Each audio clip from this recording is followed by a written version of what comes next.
from the U.S. to the U.K.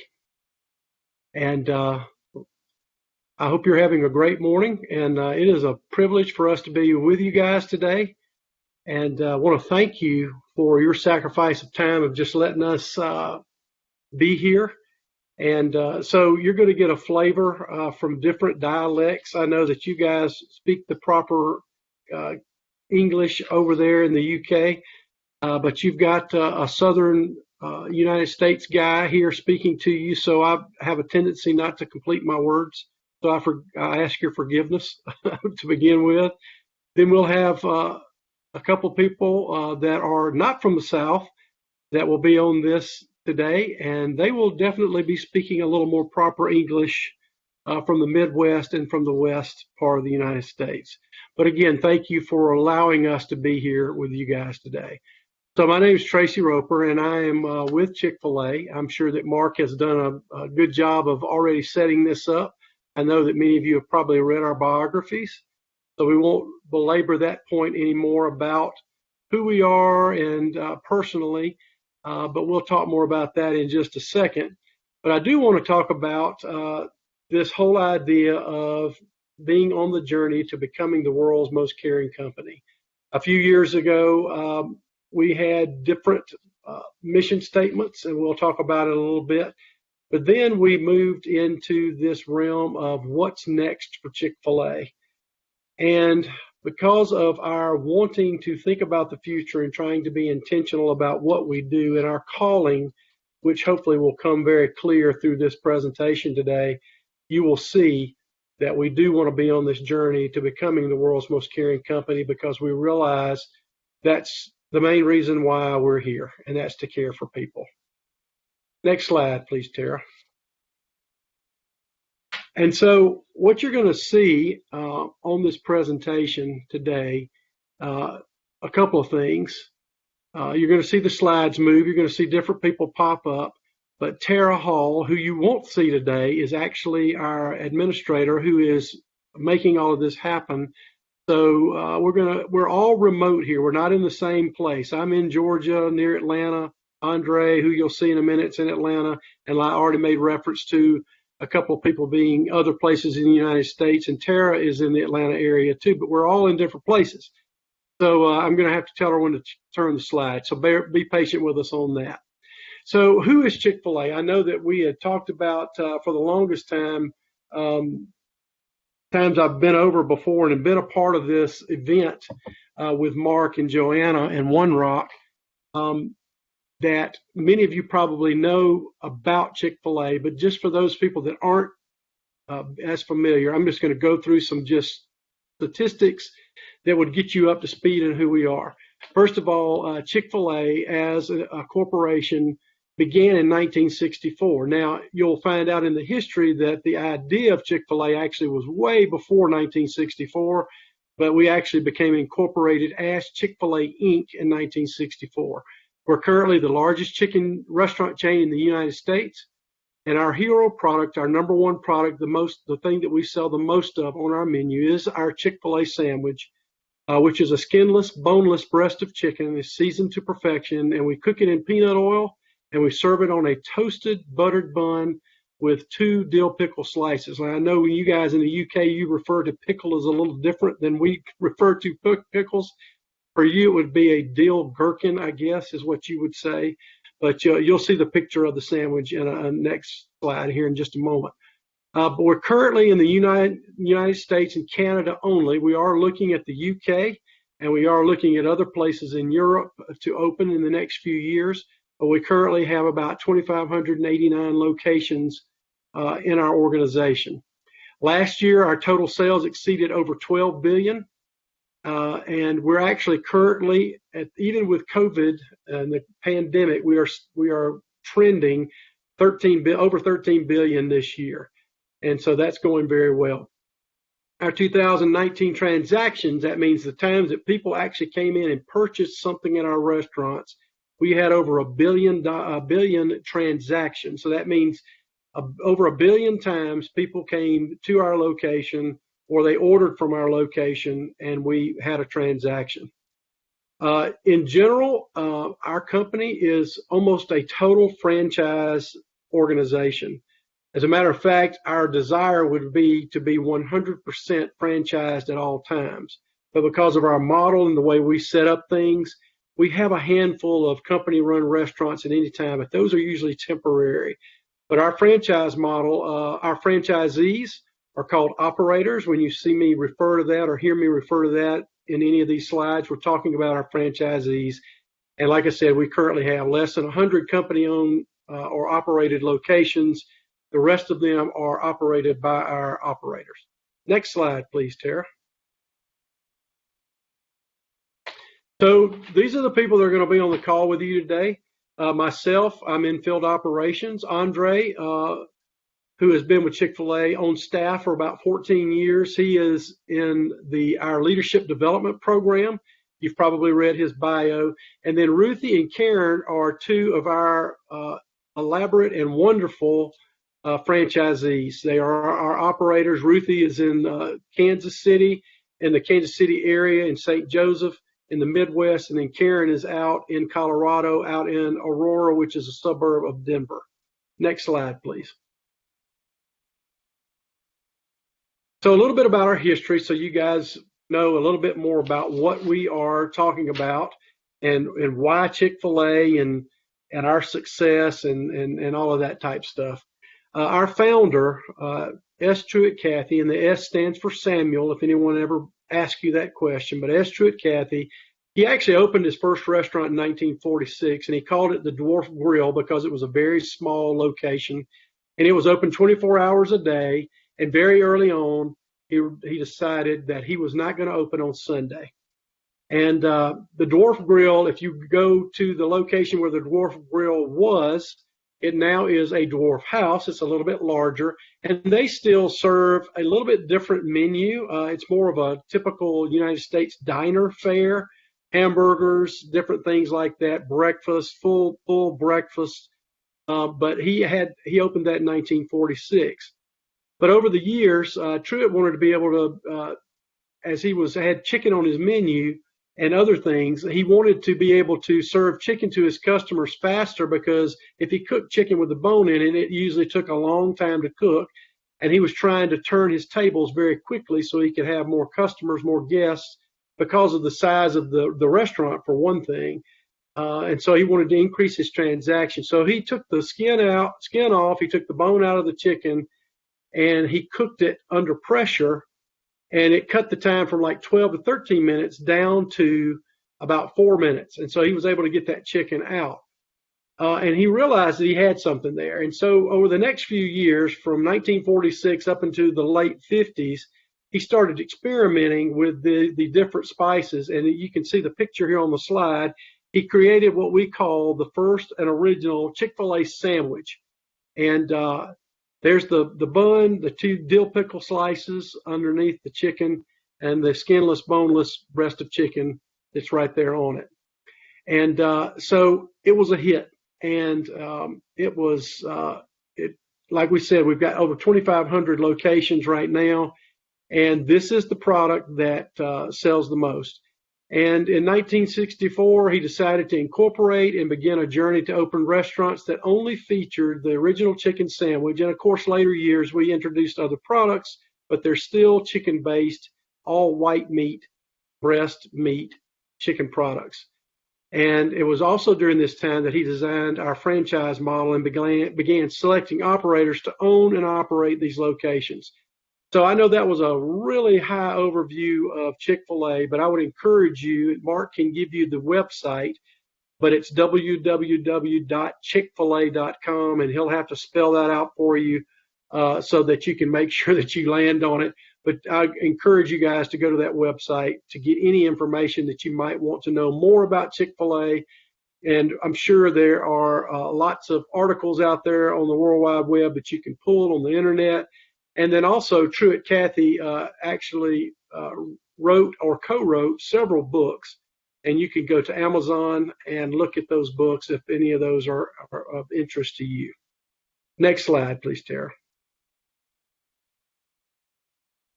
So we're here today to talk about becoming the world's most caring company and part of our success in that and why we're able to think that way.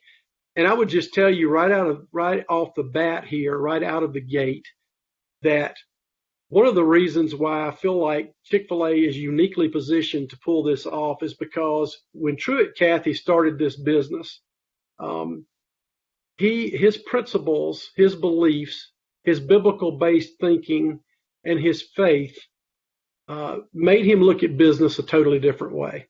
He never looked at it just as a money-making, profit-making venture. He saw it as an opportunity to change people's lives. And that has been kind of our core culture ever since he started this back in 1964. We opened our first franchise restaurant in 1967. And since 1967, we have kind of held on. We hadn't kind of held on. We have held on very tightly to those core purposes and that core deal. But in 1982, Chick-fil-A almost went out of business. For you folks that were around during that time, especially in the United States, I'm sure it was worldwide at that point, interest rates went through the roof. We were over leveraged as a company, and the company was not growing like we wanted it to. It was growing, but it was not growing at the pace to keep up with the cost of being in business. And in 1982, Truett had a group of people around him that he called the executive committee. They had to decide, do we want to keep doing this?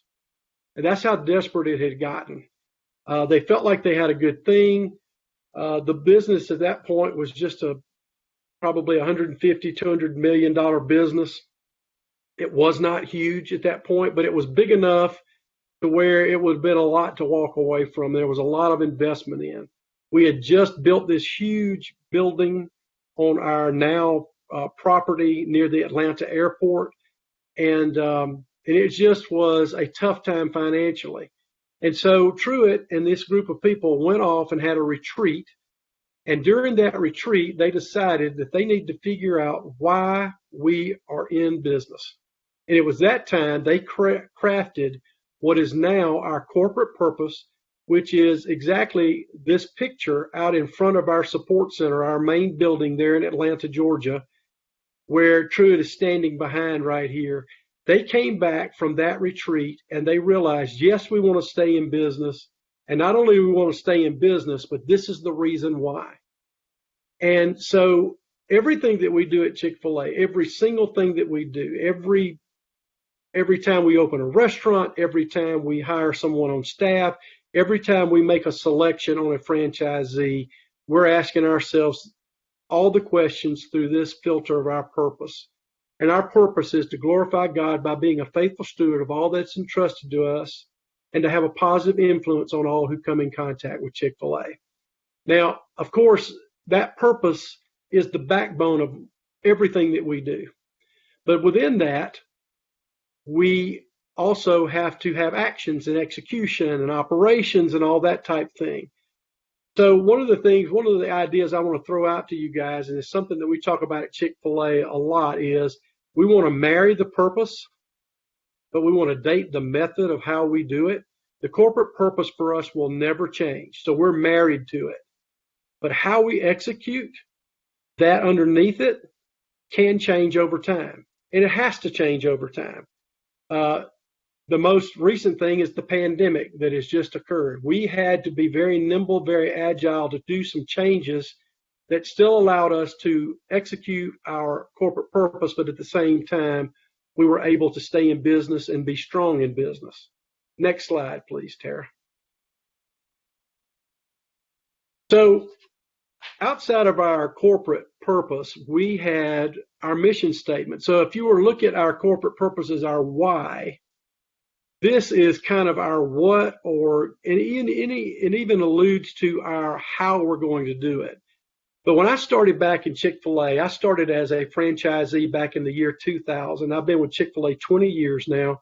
8 of those years I was an operator, and for the last 12 I've been on staff.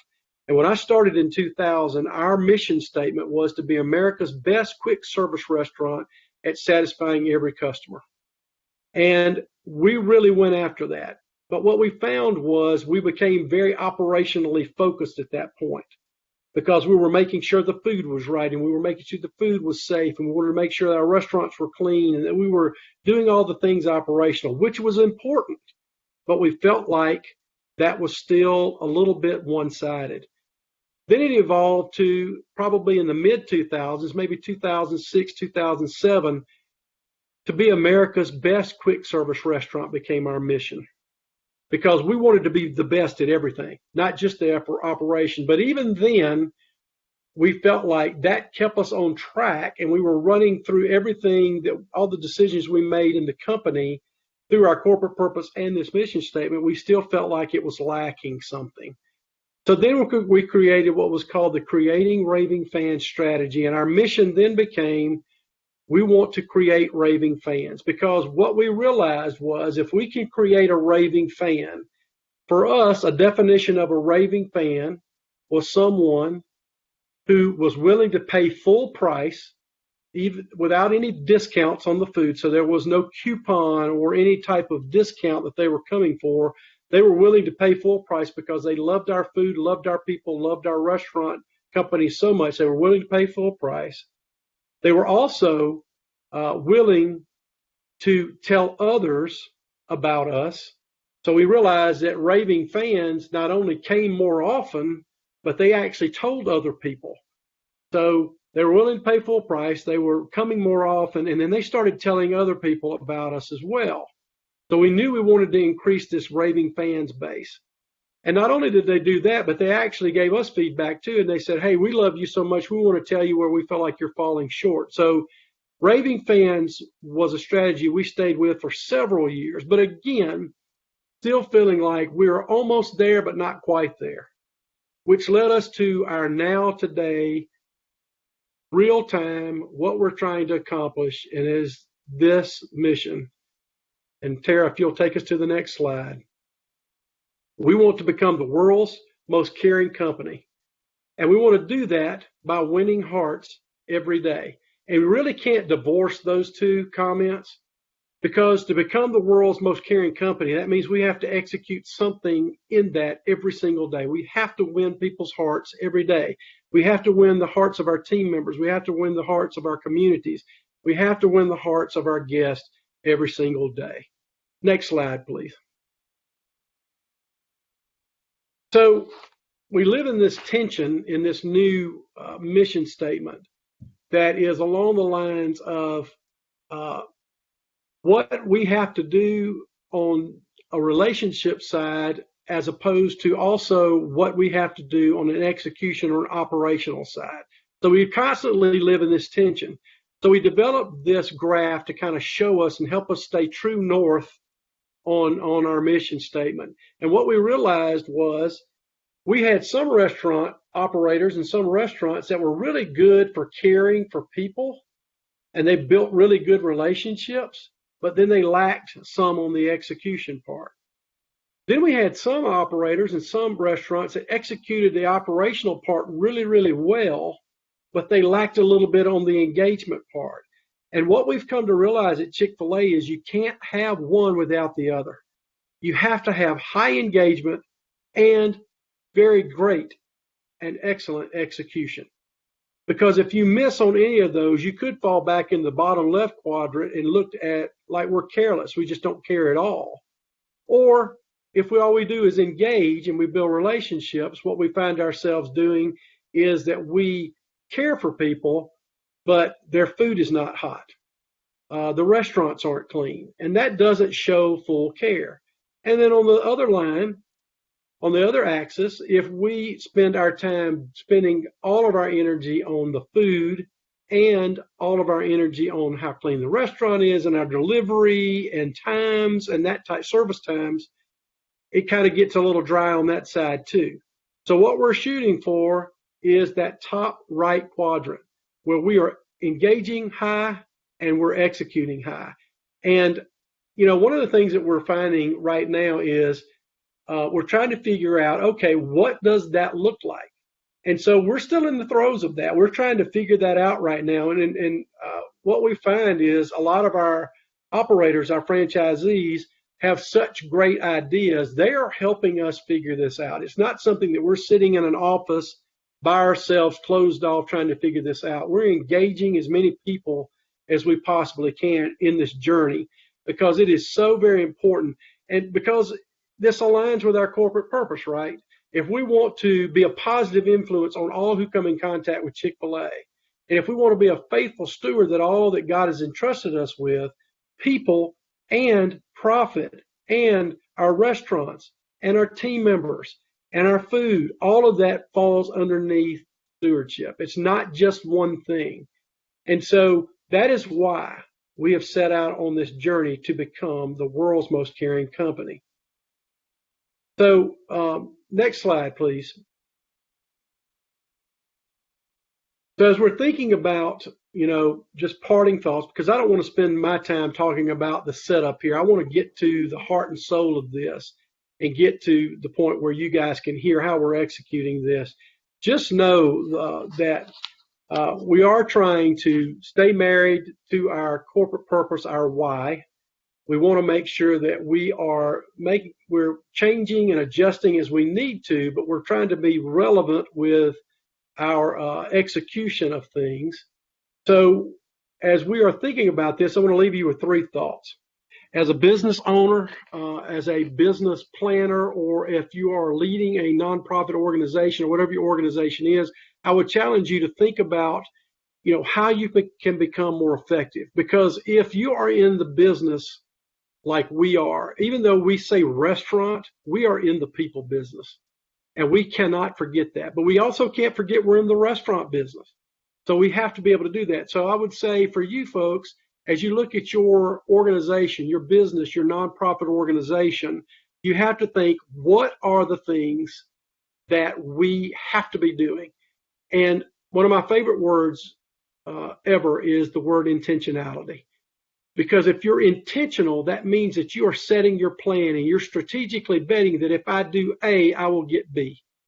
And so the first thing that I would hope that you would walk away from today is what is your intention?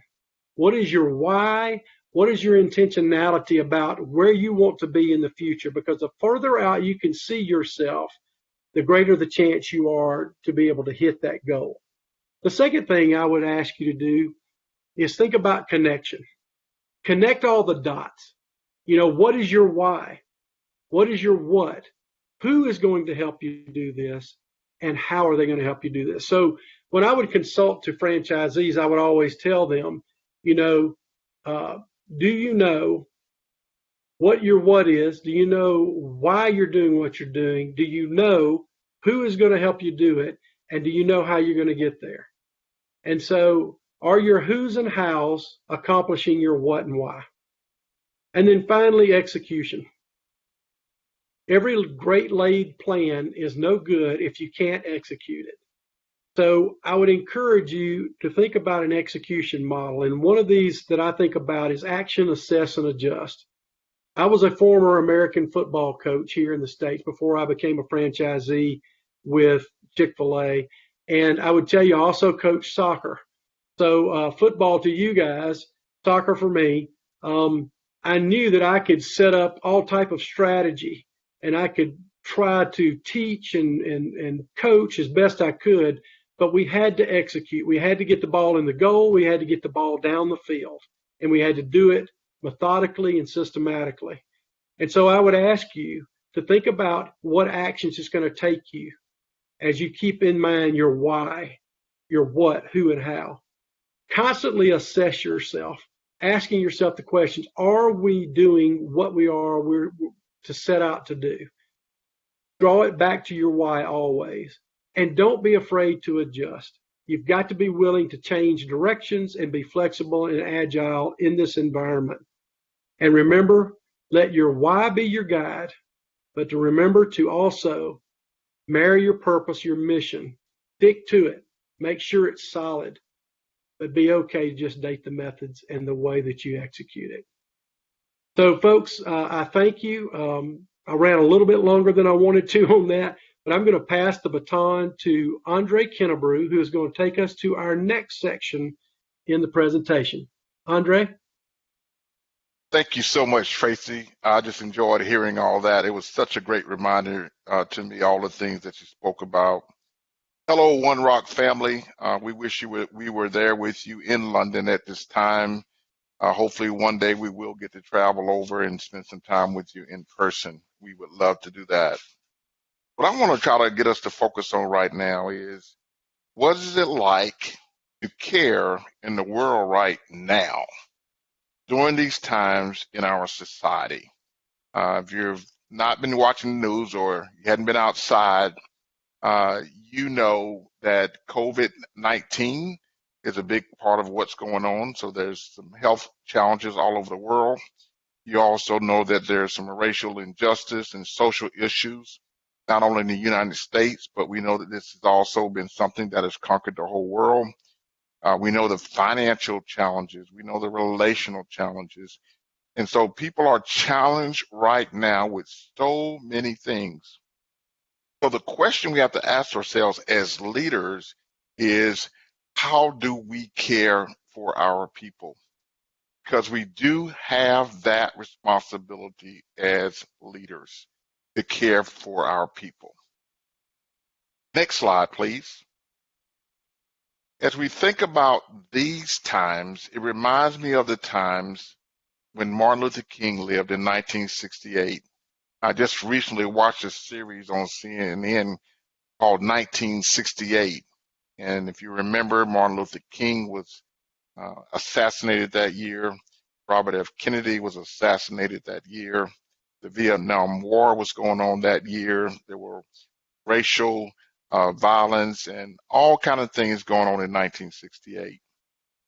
In the back of Martin Luther King Jr.'s mind, he said this: life's most persistent and urgent question is, what are you doing for others?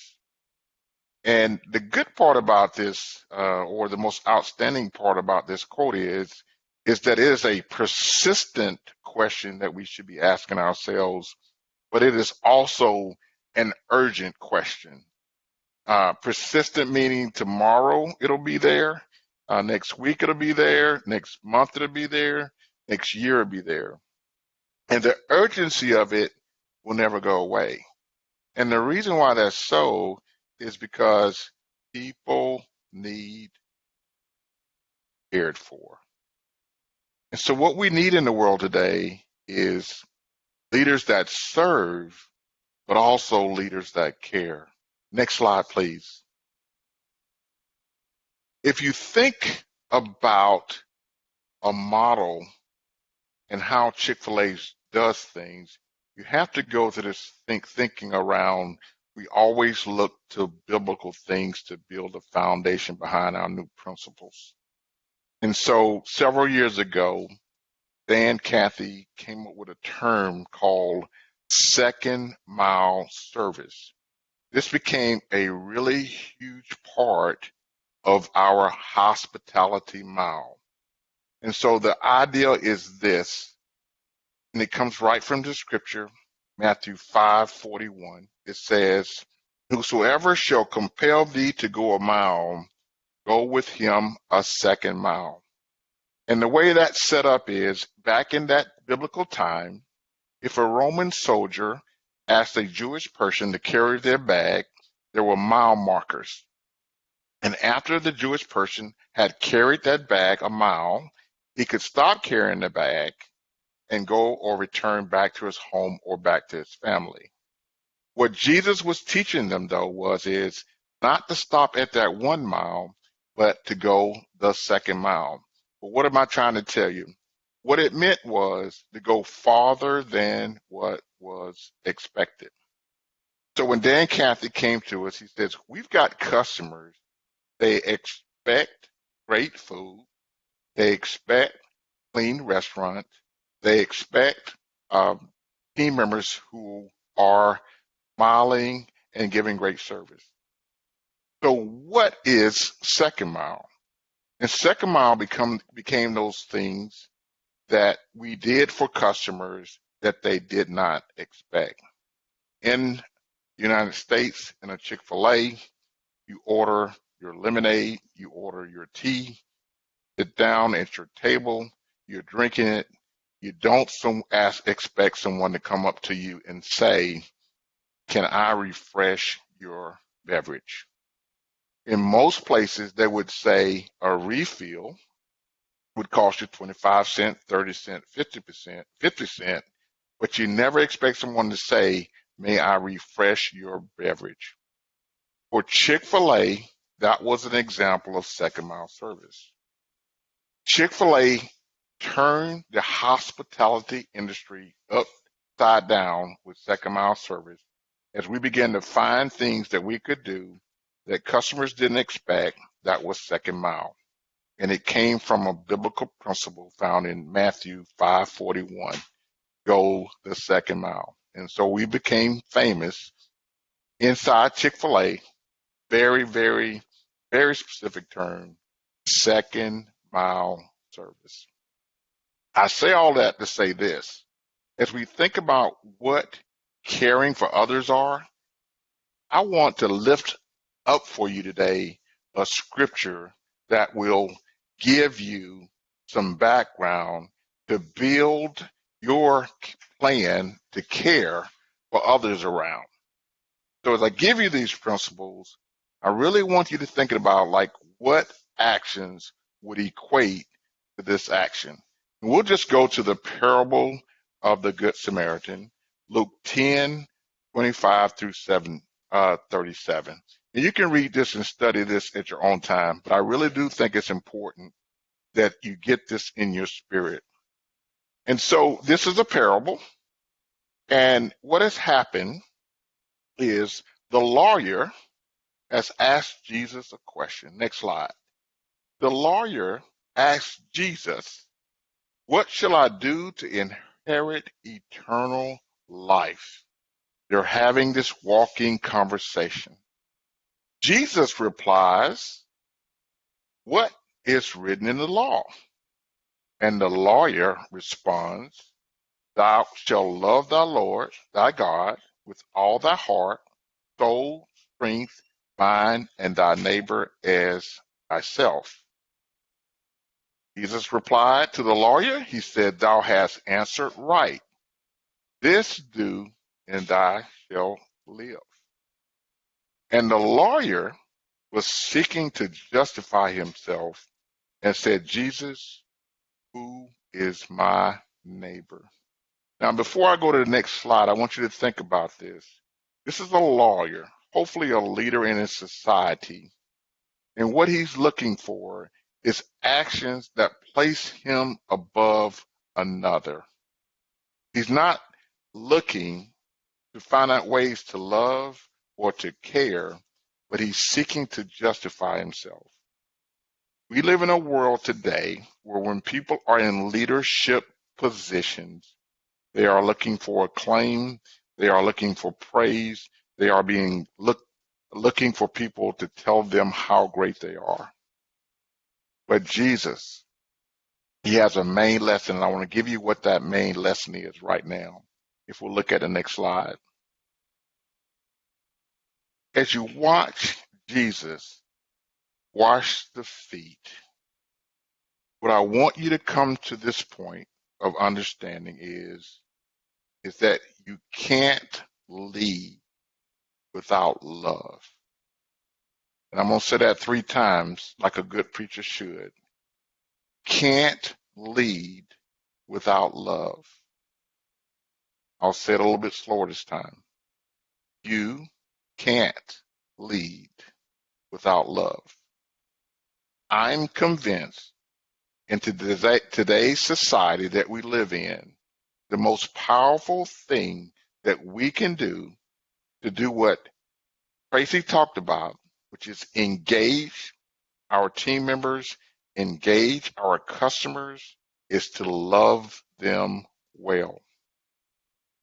So we think about this scripture as Jesus being a servant, but the motivation for his servanthood is love.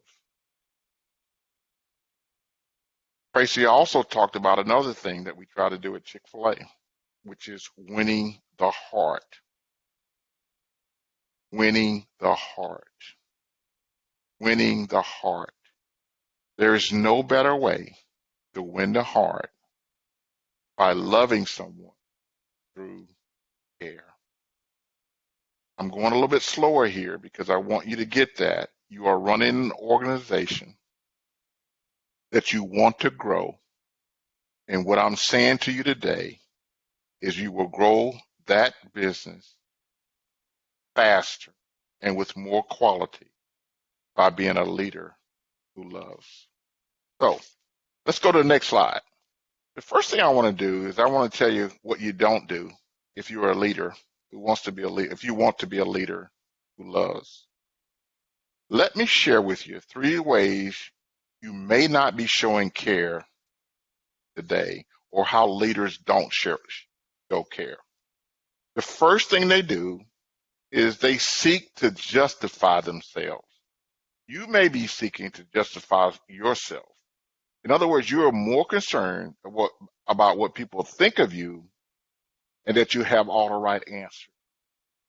And I put down that a lawyer because that's what the lawyer was concerned about. He was trying to justify himself and he was trying to have the right answer. Don't demonstrate care when you're that kind of leader.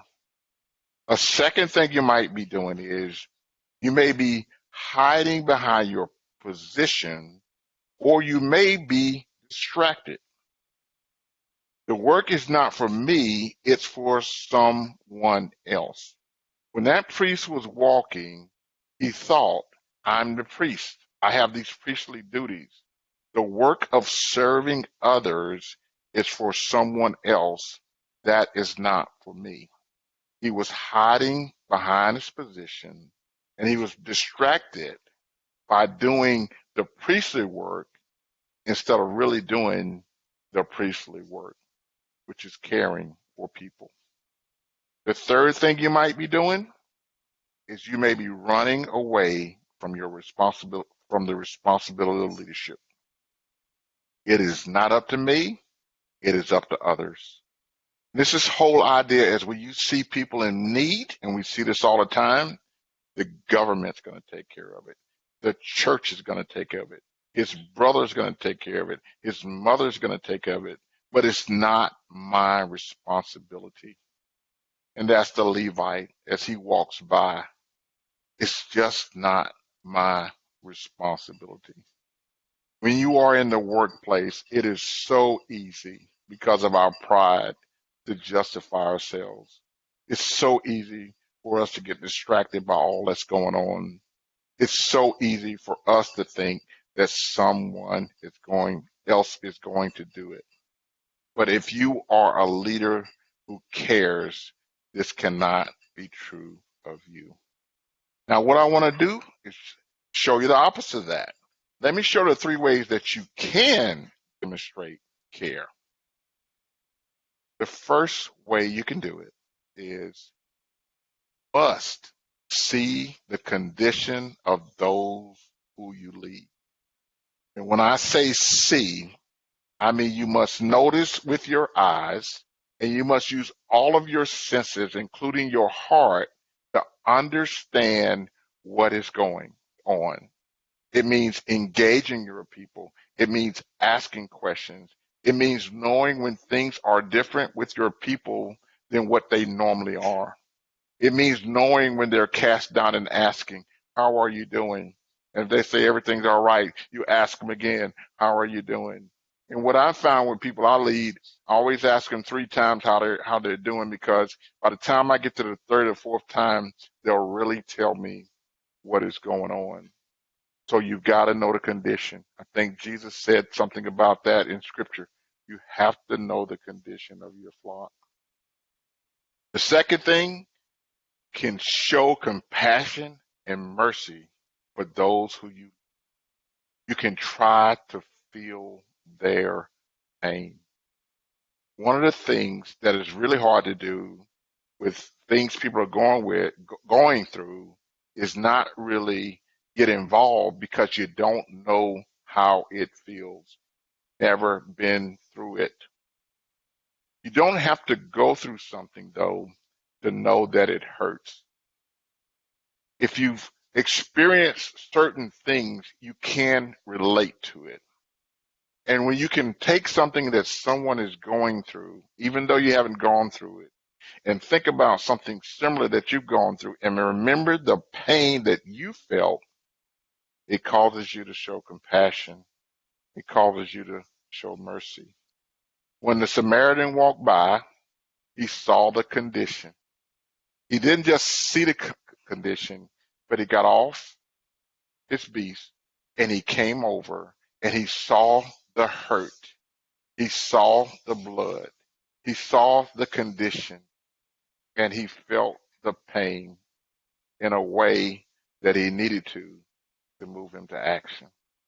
The third thing you need to do is you can act on behalf of the people you lead. You can actually do something.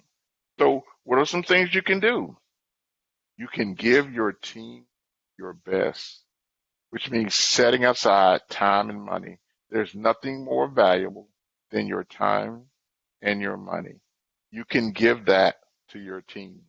The Good Samaritan, as you know, took the time. He was going somewhere. He was busy. He didn't have to stop, but he literally stopped, put the man on his beast, took him to the hotel, took his time, and then paid his own money to make sure he was cared of. B, you can also provide what is needed. Sometimes we don't do things because we don't think we can provide everything. There are some things that are wants, but there are some things that are needs. Andy Stanley here, as a pastor in America, he says this saying, it's one of my favorites, is do for one what you do, wish you could do for many.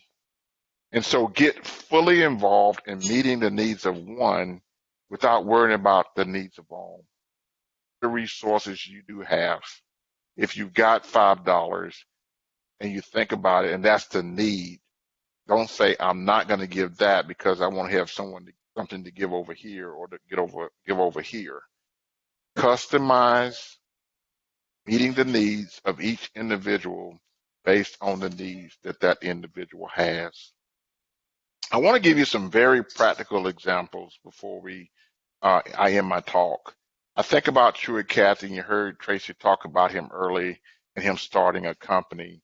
He was truly a man who cared, and he was truly a man who shared with all of us, operators, staff, how to care. I'll tell you the story of there was a young person that worked with Truett who was going off to college and he didn't have any clothes. And Truett sent them to the store and told the owner, give him whatever he needs to go to school. And he did it without asking how much it was going to cost. He sent a number of people to college. He's paid for them, their classes, and for them to go to college. When customers would have some kind of tragedy like death in their family, he would send over Chick-fil-A to feed those folks. There are so many stories that we hear from so many people about Truett, and about every time he saw someone who was in need, that he helped meet that need, that if you haven't heard a story, you've not heard about Truett, because you cannot separate Truett and the care and love he shared for his family, to his team members, and to his staff. I had an opportunity to someone today, and this is the most recent story I have. It's one of our mall operators here in Atlanta. COVID-19 caused his restaurant to be closed, which meant no income until the restaurant opened back up. His wife was due with a baby. He got a call saying, basically, you're not going to be able to come to the hospital. Be prepared to call the paramedics. The paramedics will have to deliver your baby. So you got two situations here.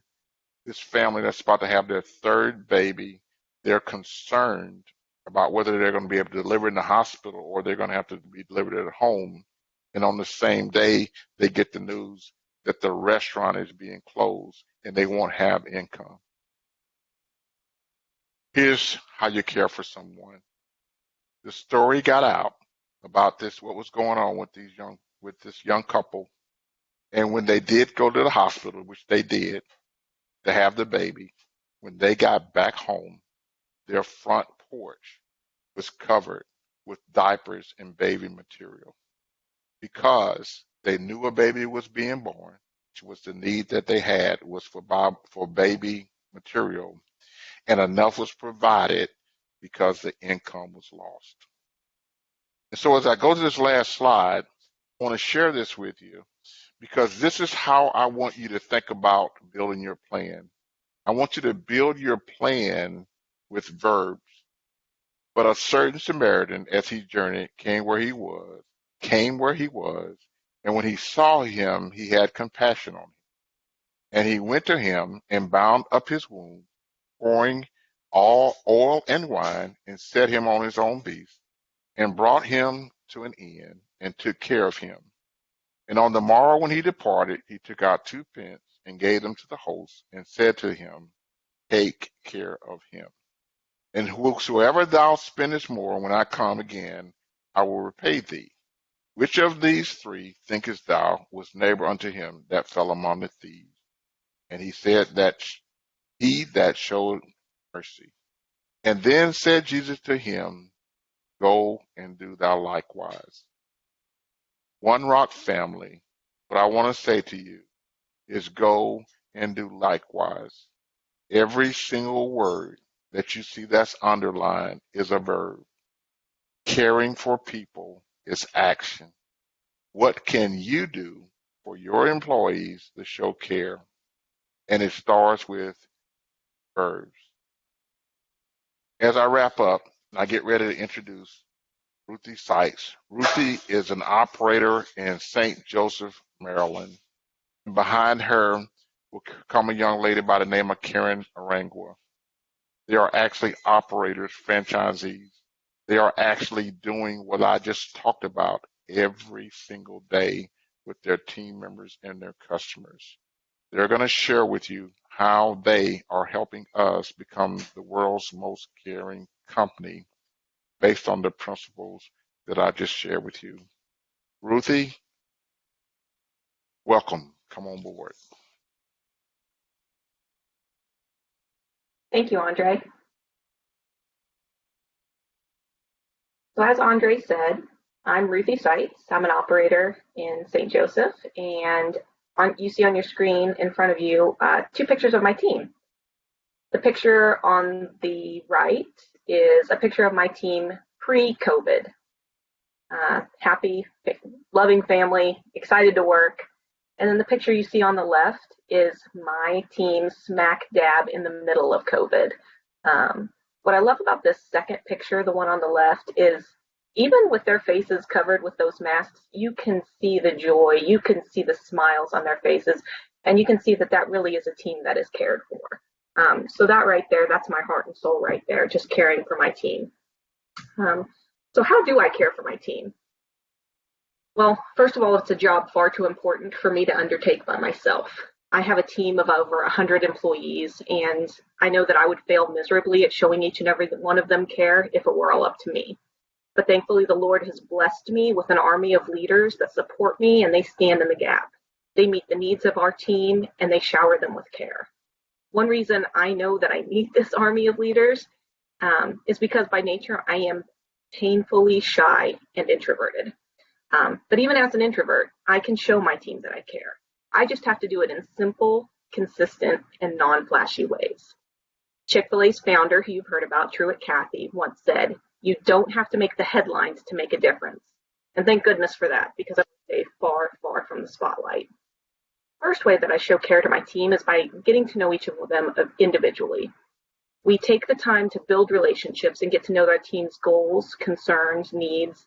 Where are they at in life right now, and where do they desire to go? In order to be truly intentional about caring for our team, we must first know them. The more we walk with and engage our team members, the more that they feel cared for.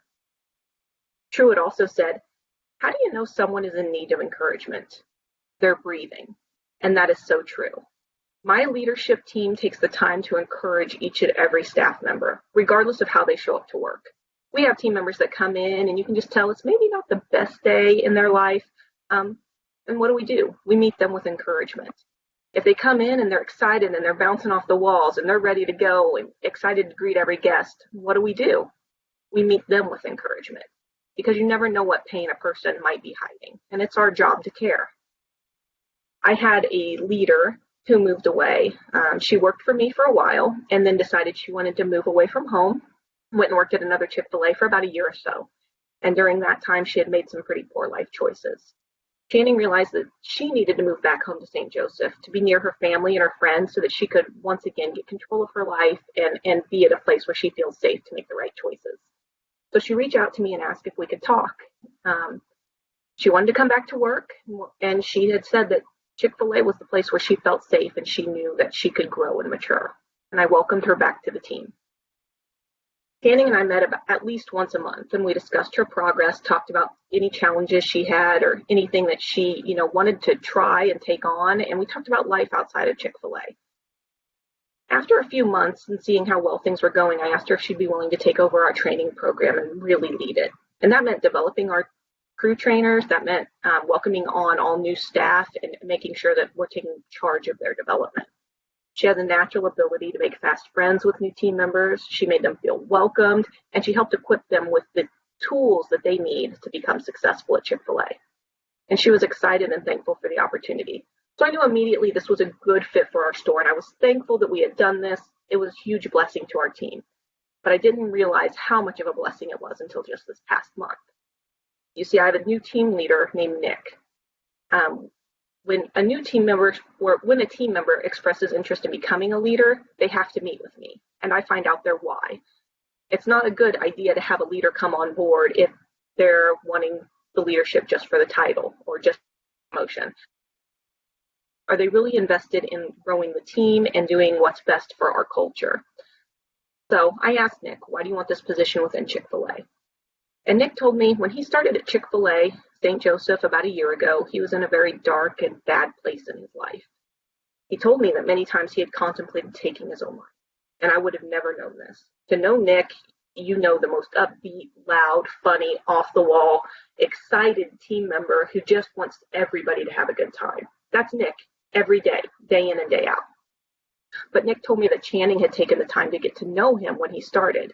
She kept in close contact with him, and she knew him well enough that even just the slightest thing, she would know maybe he was having an off day, and she'd take the time to text him. She even included him in family gatherings when she knew he had no place to go or no plans. She was a real lifeline for him. And Nick just thanked me. He thanked God for Channing, for Chick-fil-A's environment of caring.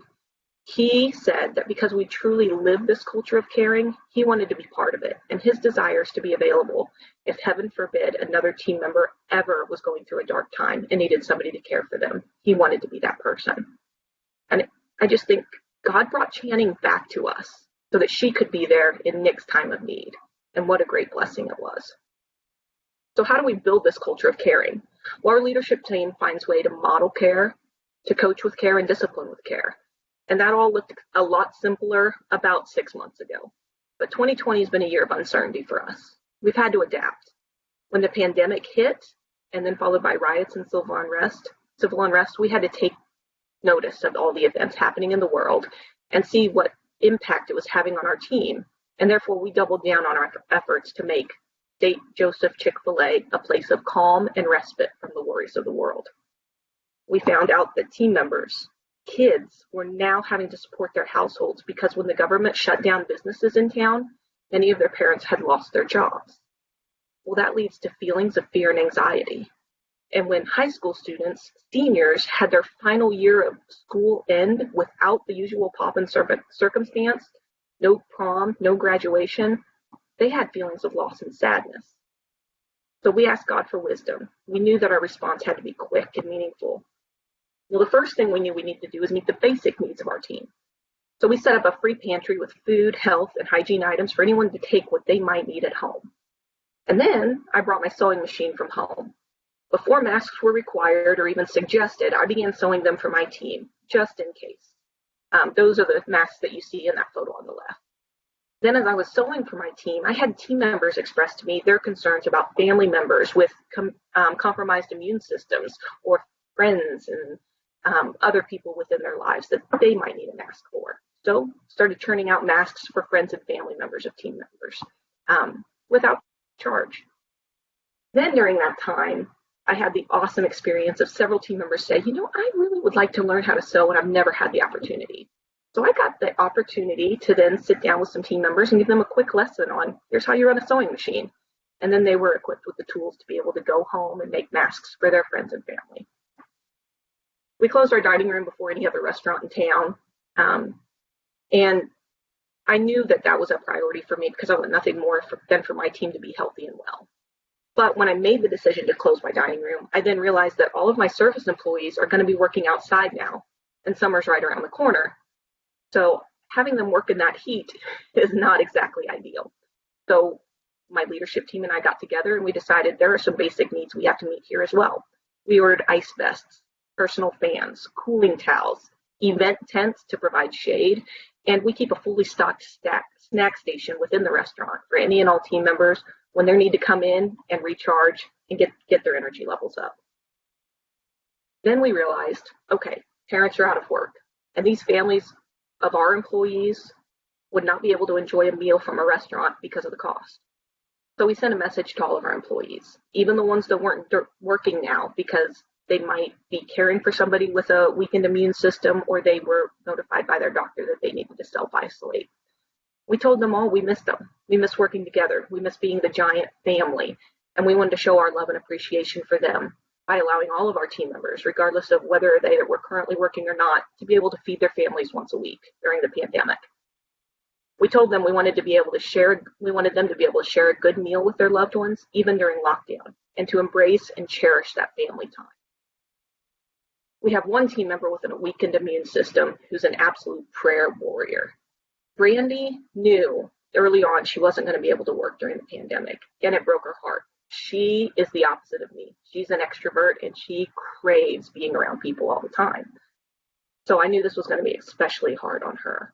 But knowing what a prayer warrior she was, and knowing how much we need prayer right now, I called her and asked her if she would mind if I continued to pay her, if she would at least once a week, maybe once every 2 weeks, reach out to every member of our team and see what needs do they maybe have, them or their family. How can we meet those needs? And how can we specifically pray for them?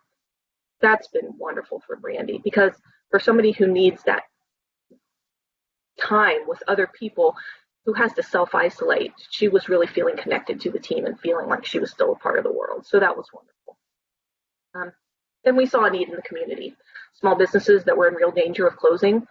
So we purchased several $1,000s worth of gift cards to various businesses throughout town, and we gave them to our team as a thank you for their hard work. And then they were able to use those gift cards with their families. Truett also said, nearly every moment of every day, we have the opportunity to give something to someone else. Our time, our love, our resources. And that's what we're trying to do now in St. Joseph during this very difficult time. We ask each and every leader during our director meetings, how can we demonstrate care? We ask that every week. And the biggest way we have identified to help our team is to help our team members grow and develop. That's been the one theme throughout every week. Help them grow and develop. My desire is for each team member to become the best version of themselves. I know the majority will not work at Chick-fil-A forever, but I want them to look back and say, hey, when I was at Chick-fil-A St. Joseph, I found my potential and I really tapped into it. And the growth that I had during that time might have been really hard, but it was also really worth it. So we have to give them the tools that they haven't had before. What we do for our team members right now is we work with their growth and development. We've begun cultural intelligence training, which is done through a company called Berlitz. In response to civil unrest and social injustice in the world, we wanted to help our team members become more aware and more sensitive to our guests and to each other. And that training is now completed by each team member during their orientation. We've already seen a world of good done through this training. Team members coming up and saying, I didn't realize how I might have been insensitive before. Or, hey, I've seen some situations that I might have encountered here at Chick-fil-A show up in these videos. And it's really helped me learn how to navigate that. For my leaders, we have leadership development manuals that they work through. It helps them learn what it really means to be a servant leader, a leader who shows up for their team consistently and faithfully. I've invested weekly coaching sessions with a leadership coach for each one of our leaders in training. And for our current leaders, we use WildSpark. And that provides a leadership theme each month, along with small digestible content for each of them to watch and then apply to their lives as a leader. It's very impactful content, and our leaders really, really enjoy it. Those investments have been well received by our team. Truett said, the one thing I enjoy more, that I take more joy in than anything else in the world, is seeing young people develop. And I tell you, I couldn't agree more. That's our job as a leader, is to help people grow and develop. And in doing so, we show them care. We show them true care. So just in summary, before I turn this over to Karen, 3 things. Know your people. Know them individually. Know what they need. Know what they desire. Secondly, create a culture that truly cares for them and meets them where they are in life. And third, develop them. Develop your team and help them grow. Even when they leave, help them with the tools that they will need to become successful in life. Now, Karen's going to talk to you a little bit about how she's showing care to her team and her community in Aurora. Karen? Awesome. Thank you so much, Ruthie. That was great. Really, really great. People always ask me what is the best part about Chick-fil-A, and I say, oh, it is absolutely the people. I love my people. I love my team. They are the whole reason why I went into Chick-fil-A. And then they ask me, well, what's the most challenging part about the restaurant business? And I say, oh, it's the people. They can take you to heaven and they can take you to hell. And sometimes it's within minutes of each other. But in all seriousness, Truett would always often say that he wasn't in the chicken business, he was in the people business. And I certainly feel very much like that. They truly are the foundation of everything that we do and every decision that we make in the business. I try to always make it through the filter of how is it going to affect my team? How is it going to affect my customers? And, you know, you hear a lot that there's no business without customers. Well, I flip it for myself and say, for me, there's no business without a team, because if you don't have a team, you can't serve your customers. So before I get into some examples that we do into the restaurant, add to a lot of the examples that Ruthie gave, I want to talk a little bit about how I had forgotten this several years ago. I had really lost myself and forgotten why I did go into Chick-fil-A. And that why is so important because it really took away, not knowing it really took away my passion, and it took away my focus and the culture in the restaurant. It's not that it was horrible, but it really did start to suffer a little bit.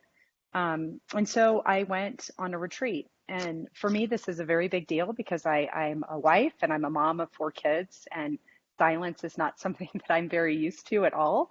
And so this retreat, one of the requirements was that we would take 6 to 8 hours and we would go off into a field somewhere by ourselves with no technology and nothing around us, and just sit and be quiet and silent and pray and just really focus on why we went into the businesses that we went to.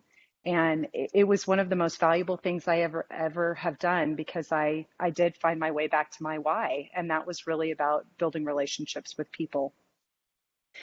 And I think that, you know, part of building a relationship for me is that I want it to be one that is lasting. I don't want it to be, I know that I'm not going to have these team members for a long period of time. Most of them, I'm like a bridge to the place that they really ultimately want to be. And so my job is to make sure that I maximize the time that they're with me, that I develop them and grow them. Ruthie gave some great examples of ways that she does that in her restaurant. We do very similar things as well. The Berlitz is a great example of something currently with cultural intelligence that's absolutely vital. We also have a leadership development that we're doing right now with our team. With the leadership team. It's a once a month, really for them finding out what their why is and what their values are and where do they align with my values and my whys. So that, you know, those are the things that I think are absolutely valuable for them. But you've really got to make sure that once you do find that why, there's these other foundations that you have to have before your team can really go deep with you and feel truly cared for and truly cared for personally. And so I want to talk about some of the foundations that you have to have prior to that. One of the most important by far is ensuring that you're hiring the right people. You've got to hire people that have similar values and want to follow your why and want to grow that. You know, there are people that, you know, are wonderful people, but they just might not be the best fit for your business. And so, you know, ensuring that you are asking the right questions in the interview and that you're aligning them with you, with what's important to you. It is one of the most foundational things that you can ever do to ensure that you're able to build a great culture. Your culture will break the minute that you bring somebody in that really doesn't have similar values that you have. This leads into the ability also to provide a safe environment for your team. I think we've seen a lot of the importance of providing a safe environment during COVID, not just with you know, safety of them not feeling like there's going to be robberies or anything like that, but COVID took it to another completely different level, providing masks for the team. We had one of our team members whose mom made masks. I wish I could sew like Ruthie, but I don't know how to do that. So thank goodness I had a team member's mom that was just all in on providing those masks for our team. And it was absolutely imperative and wonderful. You know, the other thing is we provided gloves for our team. We had provided a station for how they can stay safe. Sanitizer was in very short supply, as everybody knows. We provided wipes for them. And so, you know, we had a station where they could go and grab kind of similar, you know, things that they needed that they weren't able to get at home. But that safe environment, they have to feel safe. And if they don't feel safe, then again, they're not going to feel truly cared for. Another foundational piece is feeling like they truly can provide for their family and not feeling like they're exploited by you as a business owner. I just think, you know, we have an incredible ability. A lot of times when you have a successful business, God blesses you with, you know, the ability to go on incredible vacations and to buy nice cars and to buy nice homes. But I never want my team members to feel like I'm doing that off of their backs.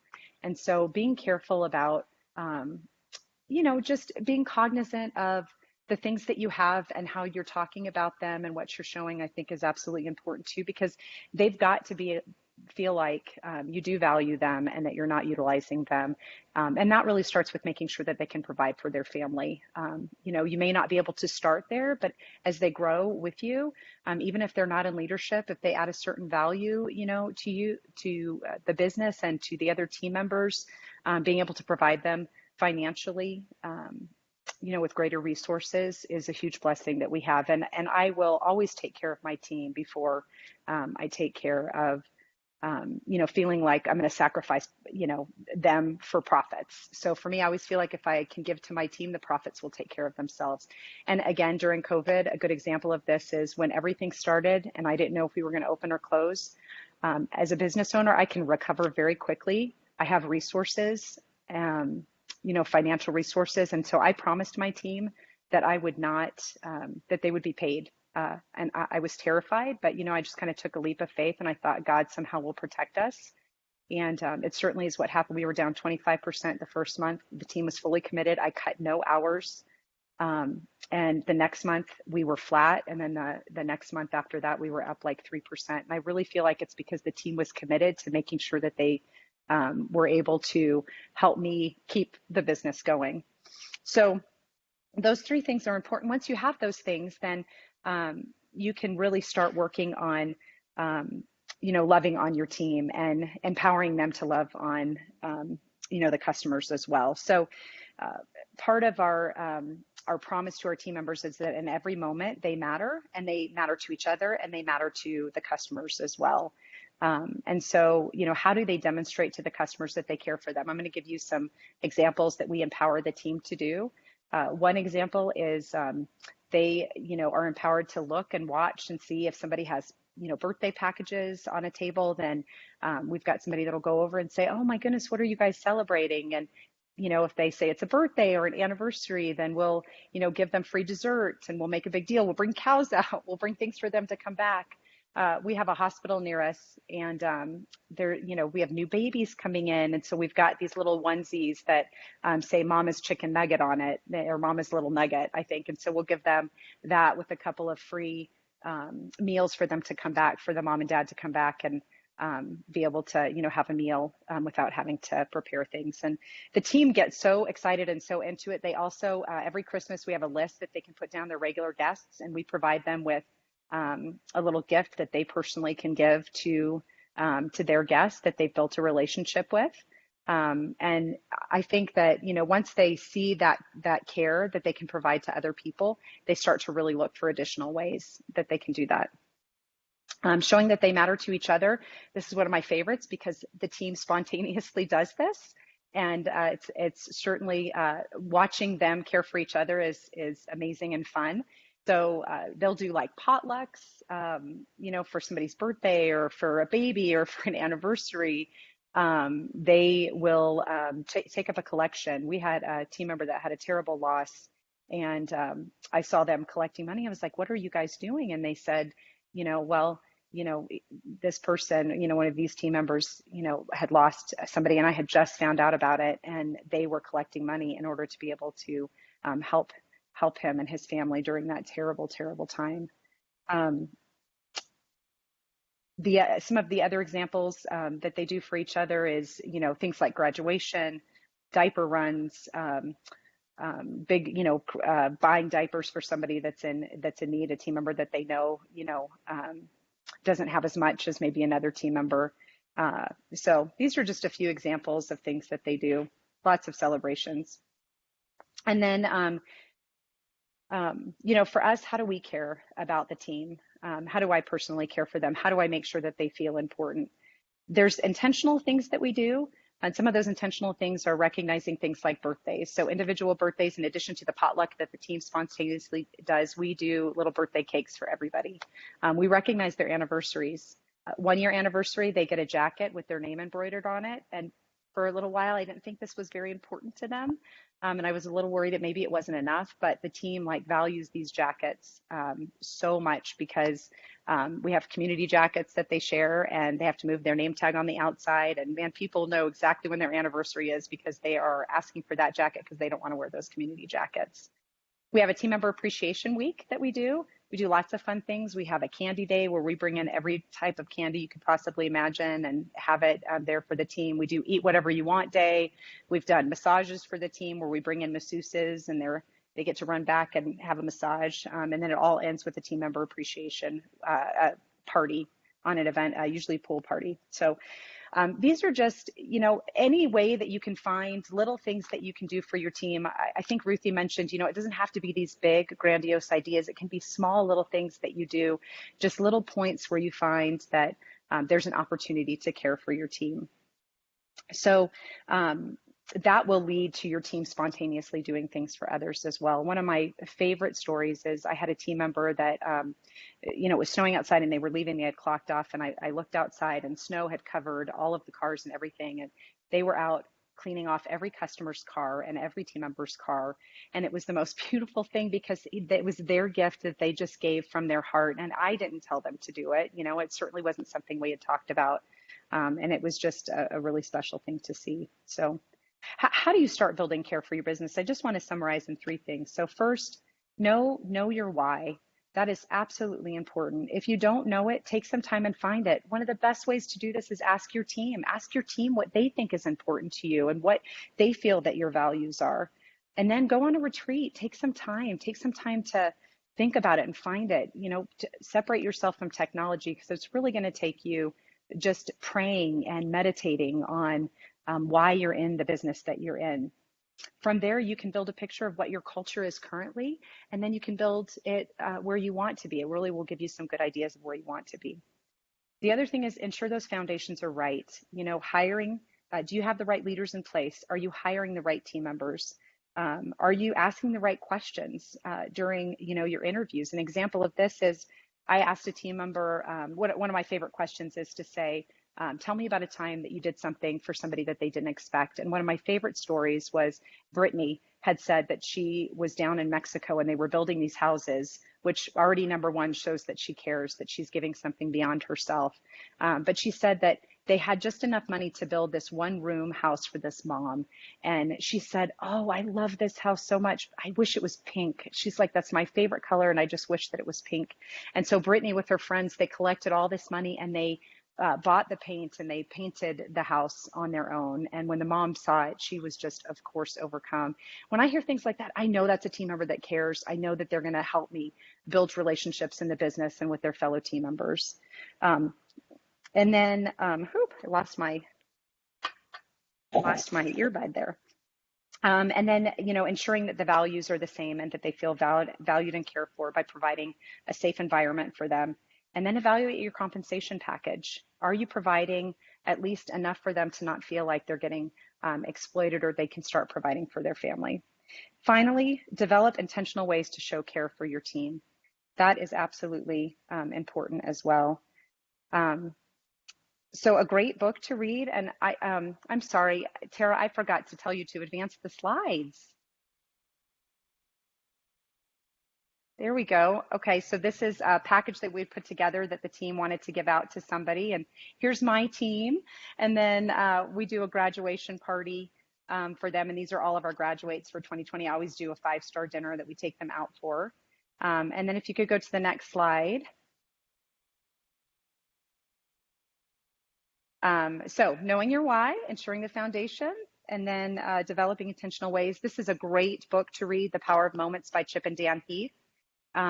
This book talks about how do you maximize moments that are already existing in your business. Things like when you hire somebody, their first day of work, how do you maximize that? Once you do intentional moments, you'll start to be able to identify some of those smaller ways that you can care for them. So I think, in closing, it's important to remember that care itself, it's not a big idea. It's not in those big and grandiose moments that you're going to build relationships. It's in these beautiful little tiny moments that we see that we need to act upon to truly demonstrate care. And Mother Teresa, I think, sums it up very nicely that not all of us can do great things, but we can do small things with great love. So thank you so much. I appreciate it. I'll kick it back to Tracy.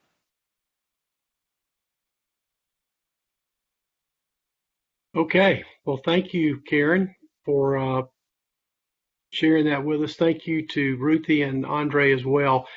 I will leave us with a closing thought here, and then I'll pass it over to Mark for question and answer time.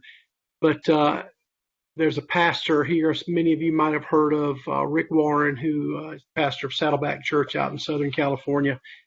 And he wrote a book several years ago, and you might know the book. It was called 40 Days of Purpose.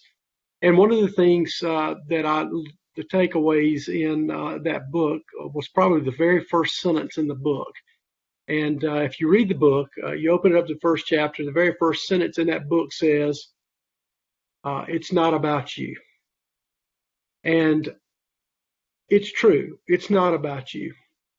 But as the leader of your business or the leader of your organization, one of the things I always tell leaders, always, when you're leading people, it's not about you, but it's incredibly dependent on you.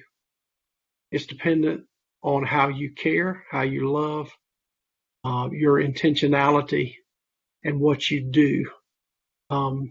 It's all about engaging and executing. And I hope you guys are encouraged by what you heard today.